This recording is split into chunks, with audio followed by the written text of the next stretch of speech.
এই কথাটি হচ্ছে 1974 সালে, যখন একজন হাঙ্গারিয়ান আর্কিটেক্ট আর প্রফেসর তাদের স্টুডেন্টদের 3 ডাইমেনশনাল স্পেস কে ভিজুয়ালাইজেস আর ম্যানিপুলেট করা শেখাচ্ছিল। তারা এটা বিশ্বাস করত 3D শেপকে বোঝার জন্য ব্যবহৃত ট্রেডিশনাল পদ্ধতি যেমন ড্রয়িং অথবা স্ট্যাটিক মডেল ছাত্রদের চিন্তা ভাবনাকে সীমিত করে ফেলতো। তখন তারা এমন কিছু আবিষ্কারের চেষ্টা করে যেটা স্টুডেন্টদেরকে ট্রান্সফরমেশন ভালোভাবে শেখাতে পারবে। তারা এমন একটি জিনিস বানাতে চেয়েছিল যেটাকে চারপাশ থেকে ঘুরানো সম্ভব হবে, কিন্তু তারপরও সেটির অরিজিনাল শেপ ইনট্যাক্ট আকারে থেকে গিয়েছিল।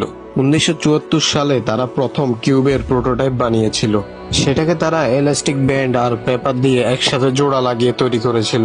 এই আবিষ্কারের মূল উদ্দেশ্য ছিল শুধুমাত্র জ্ঞান বিতরণ করা। কিন্তু যখন তারা এই কিউবের ভিতরে কালার দেয় এবং এটাকে ডেকোরেট করে, তখন তারা একটা জিনিস বুঝতে পারে, এটাকে সঠিকভাবে মিলানো কতটা চ্যালেঞ্জিং একটা ব্যাপার। এটা তাদের জন্য একটা অ্যাক্সিডেন্টলি আবিষ্কার করার জিনিস ছিল, কারণ এটাকে তারা পাজলের আকারে না, এটাকে তারা এডুকেশনালের জন্য তৈরি করেছিল।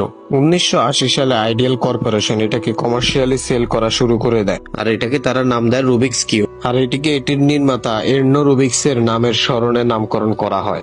আজ বর্তমান যুগে রুবিক্স কিউব শুধুমাত্র একটি পাজল না, এটি মানুষের ক্রিয়েটিভিটি প্রকাশ করার অনেক বড় একটি মাধ্যম।